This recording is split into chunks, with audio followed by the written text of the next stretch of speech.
Today we are here to discuss a short story written by Kurt Vonnegut, and it's entitled Harrison Bergeron. Vonnegut was a very well-known writer of the second half of the 20th century. He died in 2007, and he was born in 1922. He attended university at Cornell, and he came from a family of scientists, and that's kind of important for many of his science fiction writing later on. But he left to join the army, was captured in the Battle of Bulge, and sent to a prison in Dresden, where, of course, he witnessed and experienced the firebombing of the entire city. And it's that experience which is the basis of his most famous novel, Slaughterhouse-Five. Slaughterhouse-Five was the prison in which he found himself in Dresden. And then he came back, and shortly thereafter, after attending University of Chicago, he became full-time writer. And I think his writing is original, inventive, and also quite funny. And Amy, maybe you could give us a little summary of the short story to get us started.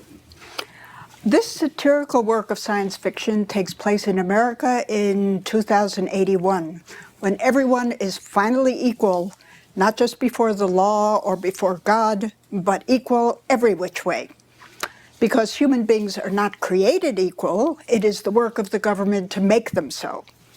Thanks to the intrusive and leveling efforts of the United States Handicapper General, no one is smarter, stronger, swifter, or more beautiful than anyone else.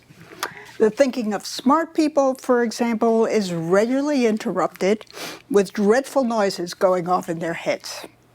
Beautiful and graceful ballerinas must wear hideous masks and dance with great heavy weights. Harrison Bergeron, a 14-year-old boy of superior brain, beauty, swiftness, and brawn, is in jail suspected of plotting to overthrow the government. As his parents, George and Hazel Bergeron, he slightly or above normal, wears a handicap. She is normal and thus mentally slow and wears no handicaps. As they watch handicap dancing on television, Harrison, having escaped from jail, enters the television studio and declares himself emperor. He sheds his prodigious handicaps and appears like a god. He selects his empress from among the ballerinas, instructs the musicians to play their best, and with his gorgeous counterpart at his side, he dances gracefully and beautifully up to the 30-foot ceiling, their love defying even the laws of gravity and motion. The handicapper general arrives to shoot them down. Hazel, witnessing her son's death on TV, is briefly sad, but as the sound of a gun goes off in his head, George says to her, don't be sad, forget about being sad, and so they do. I thought I'd begin with a simple and direct question, and that's, would you like to live in the America of 2081 that's described in this story?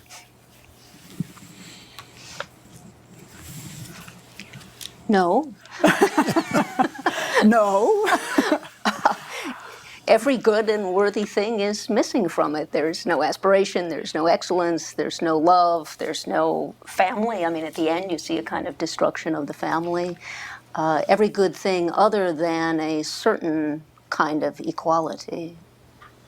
There's no joy, there's no memory, there's no real civic life in any sense.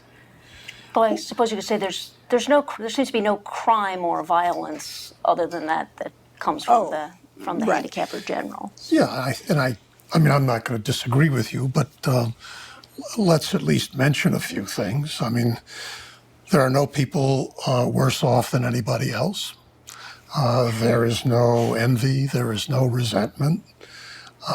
There is a kind of, yes, there's a tiny amount of envy. She envies the people. No. Hold on. There's fundamental, compared to our society, virtually no envy, no resentment. People seem to be content with their lot. They have a kind view of the people who struggle with their handicaps to do their best. And Hazel there does. seems to be a kind of civic peace, admittedly achieved by sacrificing almost everything else that you'd want civic peace for. But this is a society which has rooted out all unfairness. But does that mean that you would like to live in that No, society? no, no. I would not want to live in that society, but I can imagine that there would be some people who would exchange this society for that one because of the things that I've mentioned.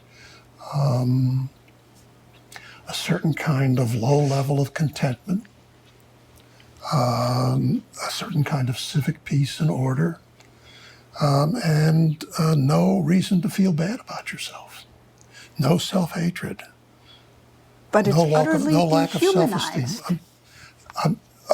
I'm not sure the people living in the society would recognize it as being dehumanized.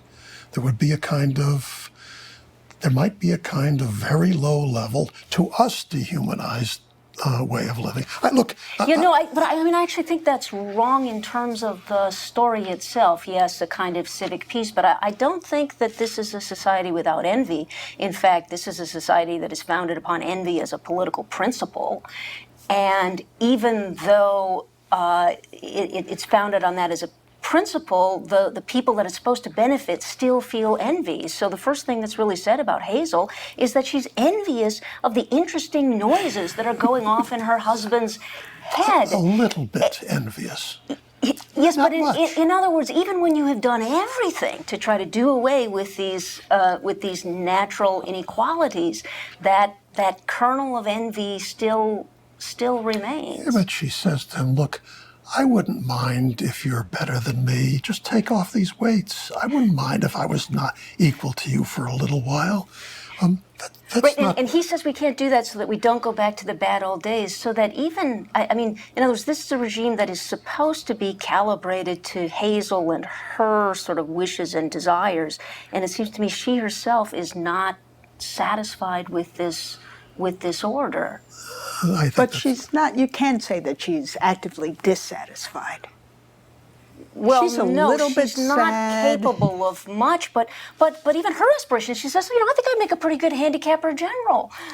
Yes. And he says, yes, you would, because you are like no better than anyone else. no better than anybody Worse than else. anybody else. Yeah, I basically agree with where both of you started. But look, Americans from the beginning are taught to embrace the view that no one is better than anyone else, at least in certain respects. We don't live in a world in which some people are by nature fit to rule over us. And we are rather proud of our sense of equal self-worth. And this is a society which has enabled people to feel no worse than anybody else, admittedly by making everybody worse. But we're also a society that seems to esteem a certain kind of excellence. To be sure. No, it wouldn't be interesting, and the whole conceit wouldn't be interesting if it didn't somehow speak to certain things that attract many Americans a lot of the time, and probably all Americans at least some of the time. Well, if we have equality and Americans say we want to have equality, then why shouldn't we prize this? Is this the sort of equality that is consonant with American principles or not? Well, if you take your bearings from the Declaration of Independence, all men are created equal, I suspect that it doesn't fit that idea. That idea seems to be coherent with a kind of political equality, but not the social equality that is enforced and insisted upon in this society. And Vonnegut is quite aware of that distinction. The opening lines, he says, they weren't only equal before God and the law, which I take it would be the original founding understanding of equality. Instead, he says they were equal every which way. And the fact that it takes the 211th, 12th, and 13th Amendments to the U.S. Constitution in order to achieve this new form of equality seems to me to indicate the distance between the original principles and this distortion or perversion of those principles. Well, I mean, just to be mischievous again, since I don't like one-sided unanimity, I mean, it took the 13th, 14th, and 15th Amendments to, in fact, make good on the principle of equality in those other respects. So you could say, look, I mean, the ideal, created equal, endowed by their creator with certain unalienable rights. Among these are life, liberty, and the pursuit of happiness. That's very good. Suppose somebody says, well, look, I've got a right to pursue happiness, but I don't have the opportunity to pursue happiness. So you say, all right, we'll provide you with minimum public education at public expense. We'll see that you're vaccinated and you get the minimum amount of health care, so you're not harmed by your lack of health. We'll even provide you with unemployment compensation if you cannot get a job. So we help improve your opportunity to seek happiness. Then it turns out that the real obstacle to your attaining happiness has to do with the fact that you don't have the internal gifts to have happiness in a big sense. And so somebody would say, look, this right to pursue happiness, to enjoy happiness, that's rather hollow, unless I really finally have the equipment to do so. And since you can't give me the equipment to make it equal to the rest in the race of life, let's not just level the playing field.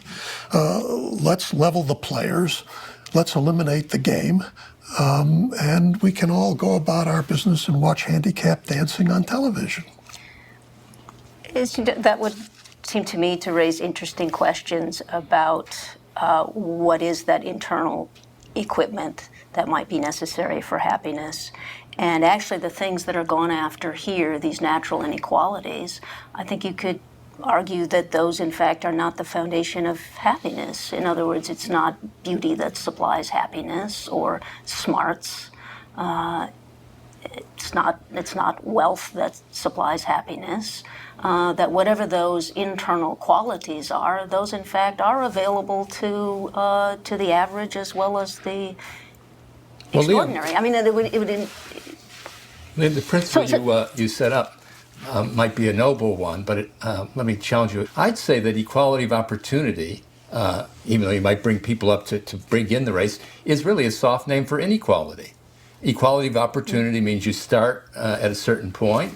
The race begins at a certain point, but then the race results in vastly different outcomes.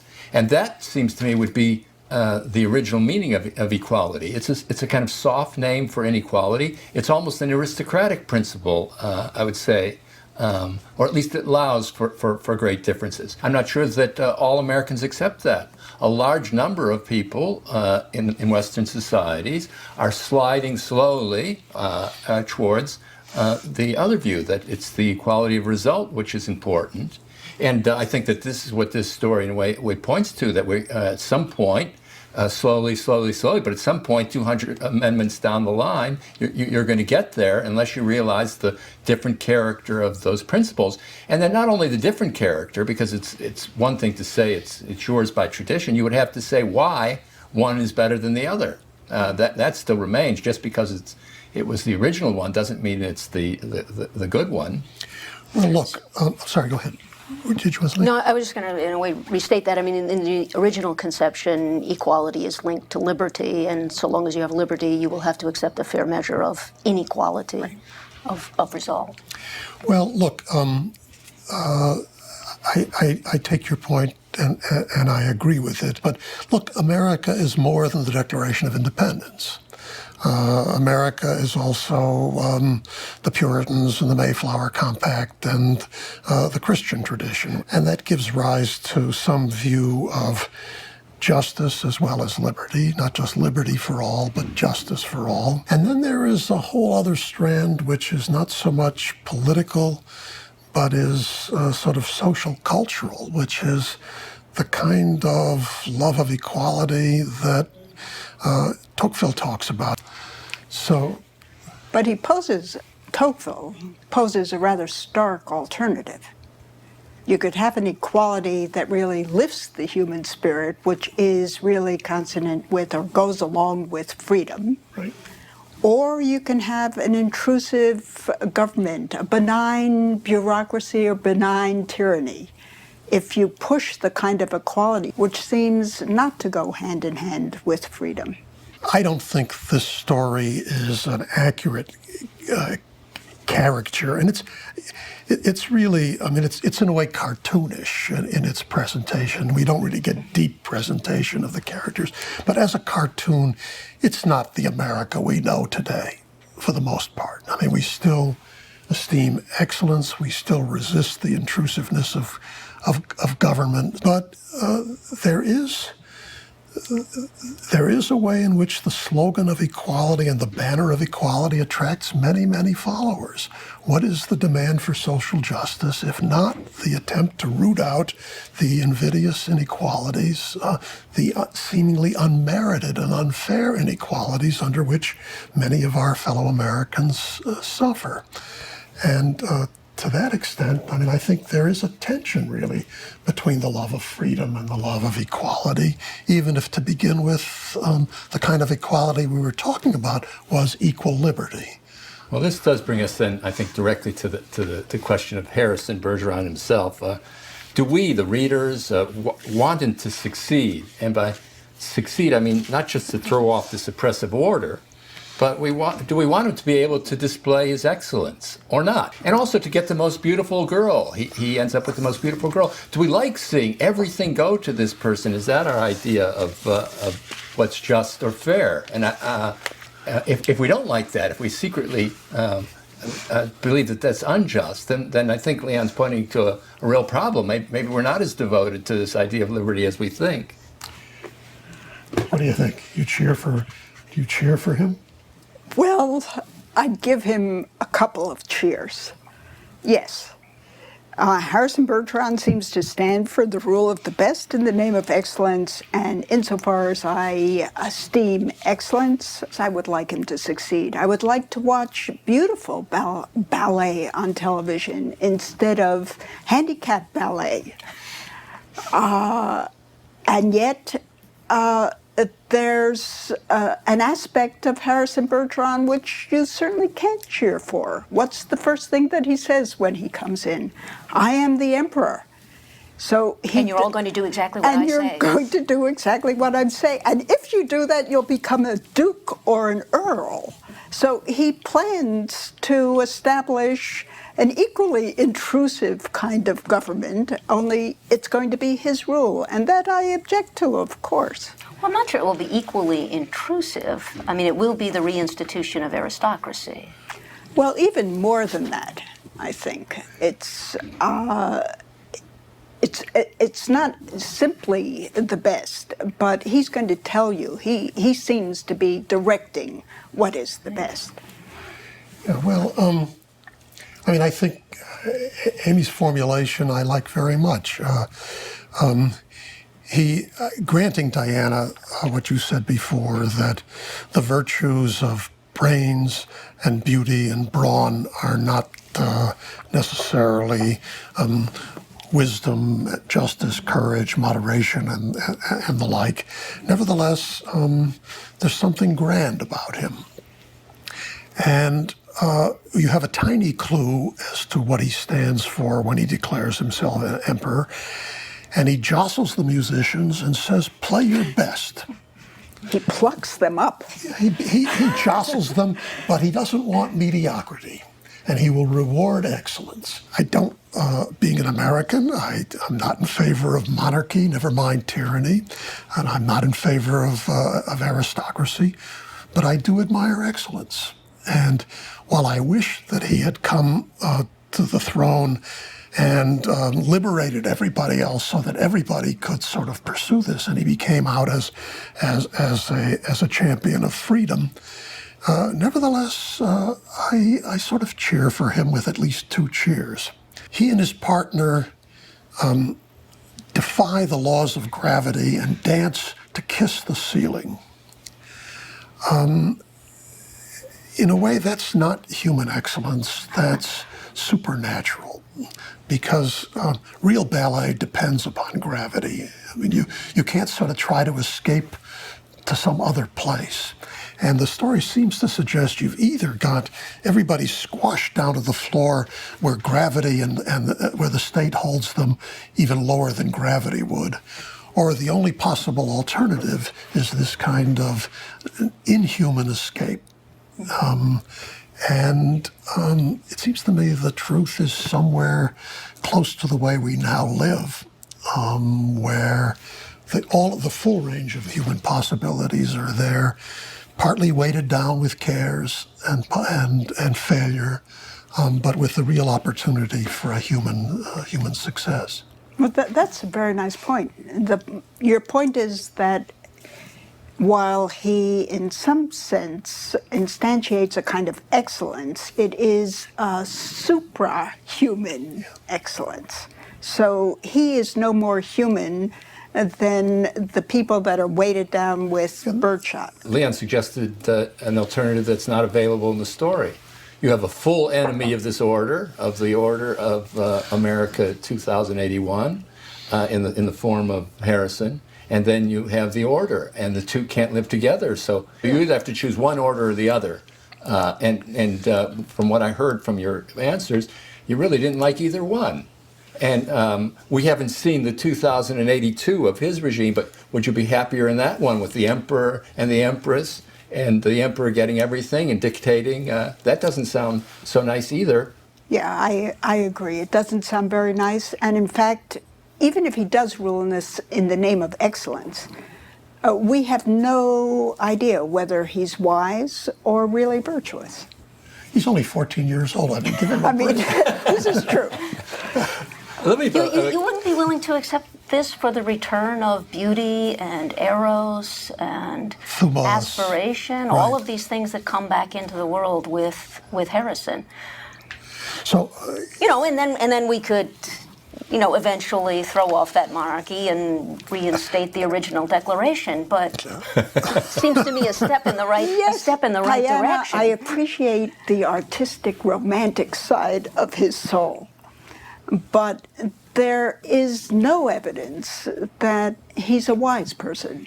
And after all, as Leon said, he's 14 years old. yeah, but look, Diana, your comment really is very interesting, because what you're really implying, and the story really is forcing us, I think, to think about this.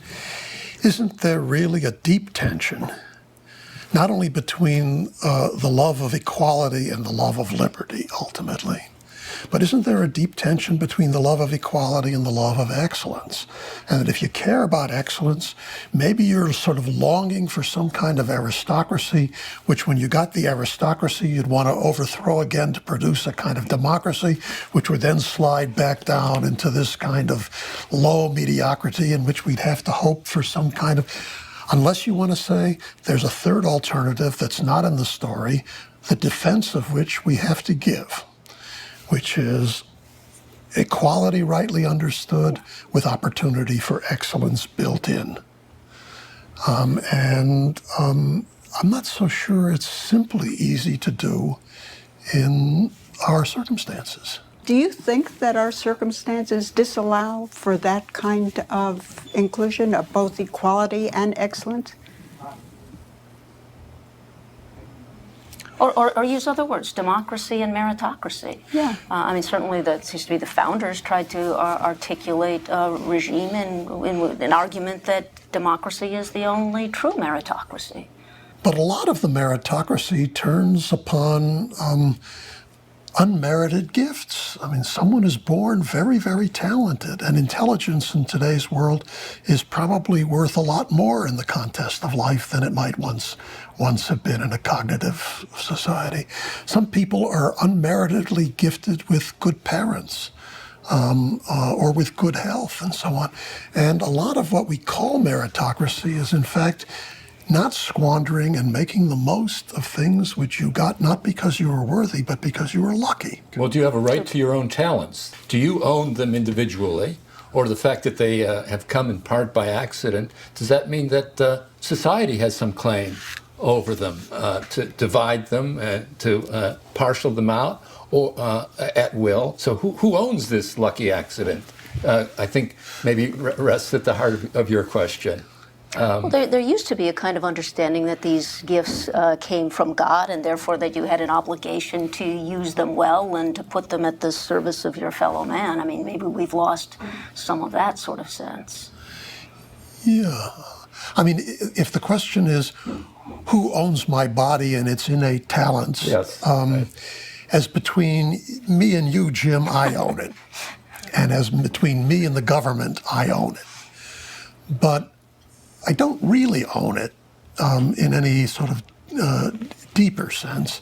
And I think what Diana says is true. If we had a greater humility about what it is that gives the people in this discussion a great advantage in life, we would not somehow puff ourselves up and say all the good things that have come to us are coming to us, but we would rather see these as carrying, among other things, an obligation to put these talents in the service of a more excellent and a more just society. Well, this raises the question of whether these, let's say, these natural people with natural talents, what do they owe society, not only morally but legally? What do they owe, and how would you extract from them what they do owe? For example, does the great artist, does he really owe anything to his society, or how much or what? And even if he doesn't give what he should give by some religious idea, is it the right of society to take it from him? The only thing it seems that we take of these blessings is money. But what about these other things? Well, at some point, we used to conscript people for national service. They took more than money. There are arguments that I don't myself favor, but that we ought to require of the young people some payback to their communities for the education and the privileges that have come from living amongst us. But that at least is an idea which says that you have privileges and rights and all kinds of benefits from living in the United States. You should give back. What would you say? I do believe that people should give back, especially the very gifted people, whether they be athletes or whether their excellence is beauty or brawn or intelligence. And partly it has to do with the fact that they don't simply own themselves. They owe it to the fact that they live in a society that really nurtures and nourishes them. And why not then ask of them something in return? But I guess I'm not quite sure what we mean by giving back. I guess I would say that by virtue of having the talent and displaying the talent and using the talent, that itself is the giving back. I mean, that is the sharing I would of it. agree with that. I would agree with that. And the beauty, the artist, what does he give society? He gives society great beauty, which enhances the life for the rest of us. This principle of giving back seems to be a noble one and a good one, but the moment at which it, in some sense, becomes legal, there's no stopping, there's no way to stop that from becoming a kind of tyranny. So we're stuck in some way with the possibility that those who have more talent will use it, could use it unjustly, and a situation where the only way to equalize this by government force rather than moral persuasion leads to exactly where this ends up. A government that begins dividing parts of the soul and distributing them. It's kind of a frightening alternative. It occurs to me that the place that you see the American appreciation of excellence most clearly is the appreciation of sports. No one wants a team that doesn't win, and no one will cheer for a team that doesn't win. But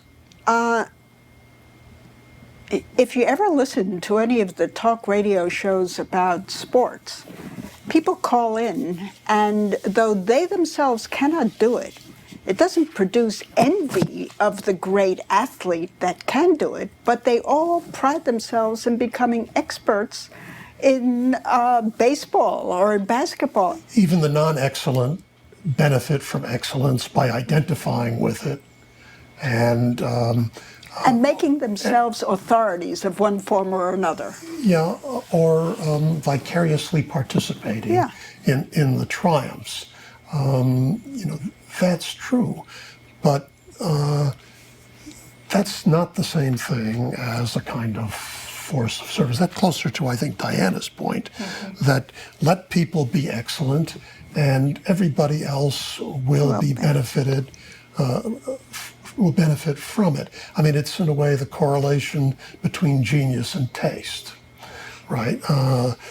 Very few Mozarts, one Mozart, but everybody who appreciates Mozart is in some way linked to that genius by virtue of showing a taste for it. And the gap between the great and the mediocre is bridged by appreciation. And we see that a lot to the extent to which we like excellence. Let's get back to Vonnegut a little bit now, since we wandered away.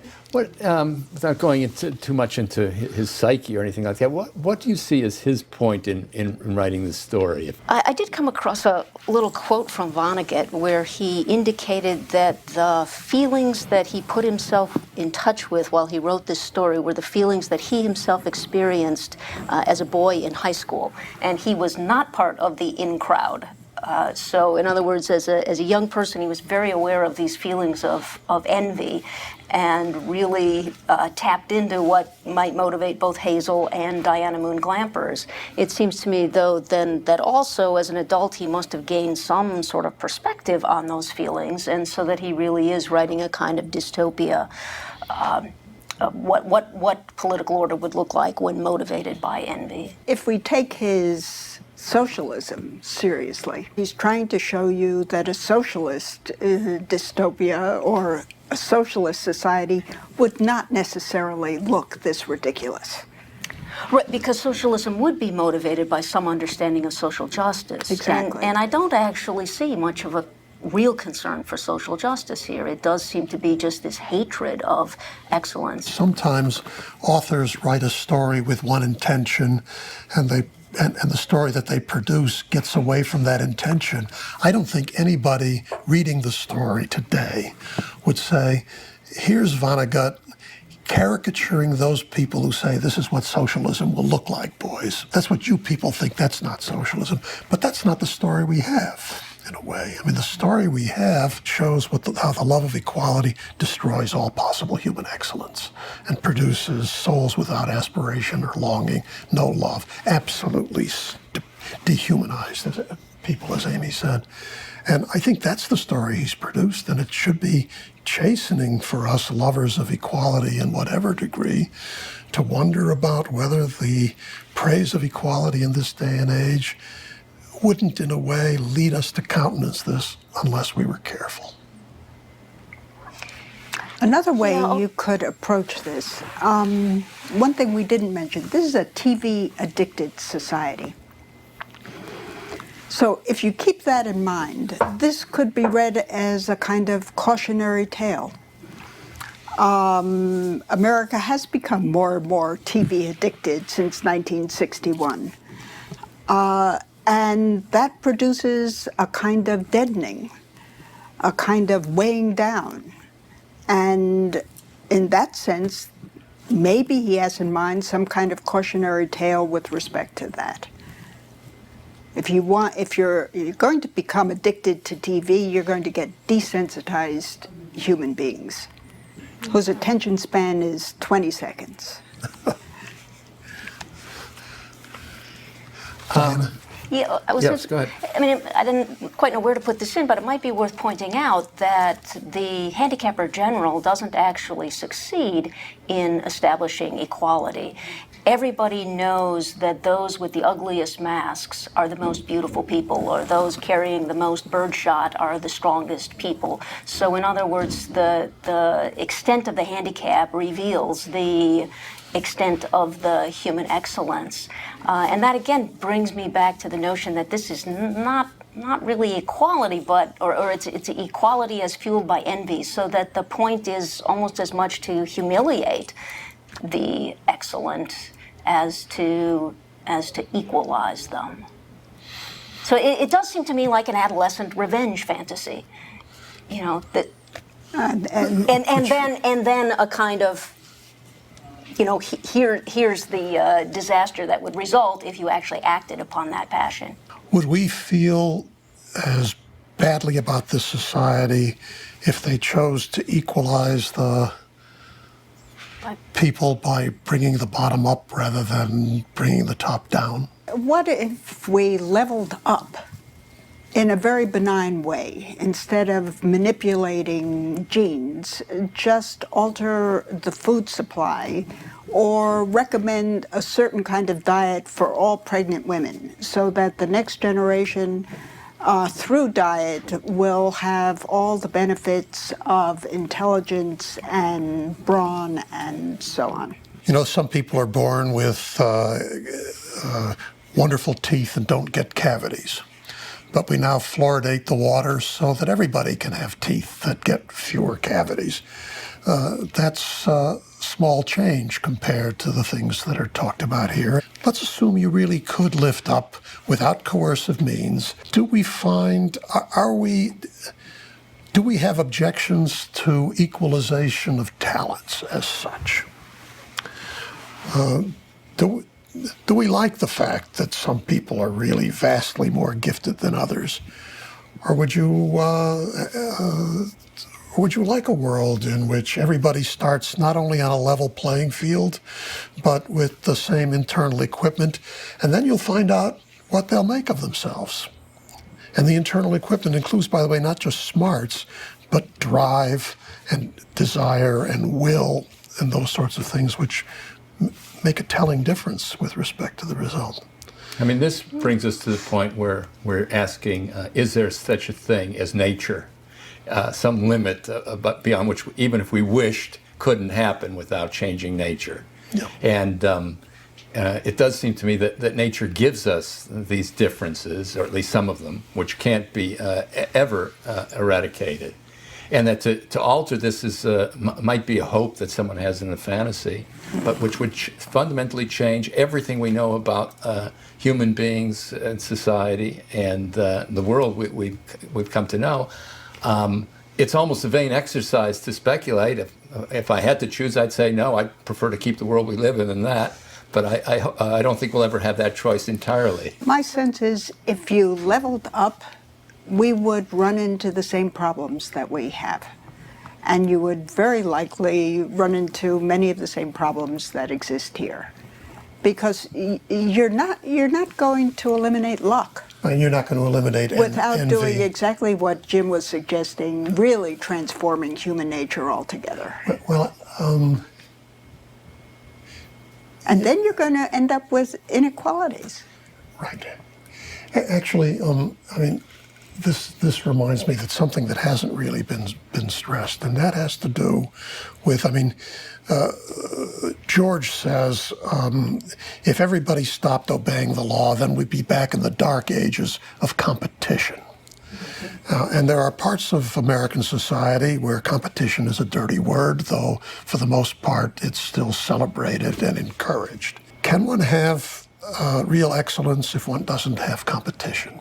Or is the desire to eliminate competition in a world that produces losers of the sort that, for example, you might now see in soccer camp, where every kid gets a trophy? And we sort of play down the distinctions between those who are really good and those who are not. No games in which anybody comes home feeling that they've lost. Can one mute competition and still have excellence, or do these things go together? You know, excellence in some way, or an honor, are only defined by virtue of being excellent in relationship to others. When all are excellence, it's no longer excellence. So the scarcity is actually being better than others. And that's why this money thing is different. I think we take money rather than excellence because the money can be taken and moved around. You can take from the rich, but you can't take excellence without removing what it is. But those who aim at excellence, if you want to be a great writer, it doesn't seem to me that a person like that understands himself always in competition with others. Right. You're defining yourself against the aspiration itself, or your own human possibilities. So, yeah, in general, a culture of competition contributes to excellence, but it may not be the best form of excellence. In other words, it's a kind of excellence that's driven by these comparative passions rather than by the love of beauty or something that draws one upward. Yeah. Courage wouldn't cease to be courage if everybody had it equally. In other words, I would say it's more than just intellectual things in which there is a kind of standard of excellence which doesn't presuppose comparison. Although excellence being rare, as life goes, it often looks as if it depends upon some other people not making it. Theoretically, intellectual excellence is utterly shareable, right? The more I know, the more you will know. Because the things of the mind are not owned. Exactly. Intellectual property, to the contrary, notwithstanding. Exactly. Yeah, right. If we were to try and take something away from this story, what would you try and take away from this, if this is a cautionary tale for the kind of education that students should have today in the principles of their society? Avoid the politics of envy and spend more time with the founders. That's it. Well, I would say one needs a much more careful consideration of the idea of equality. What we really are interested in, it seems to me, or ought to be interested in, beyond equality of rights and equality before the law and equality of opportunity, is not equality, but sufficiency. In other words, it seems to me that Americans ought to care that there be safety nets for people who are badly off through no fault of their own. We ought to have a certain concern for the well-being of all of our fellow citizens. But it shouldn't be discussed primarily, it seems to me, in terms of inequality, but it should be talked about in terms of providing the wherewithal for a decent life. The fact that there should be inequalities on top of that should be of, it seems to me, relatively little concern, whether it be of wealth or accomplishment. And it seems to me it's a grave mistake to talk about these things in terms of equality and inequality, because that only feeds this kind of insatiable desire for leveling, and an insatiable willingness to have the government intrude, to take away freedom to produce these factitious kinds of equality. I would say in addition that you would cherish freedom. Freedom is obviously missing here.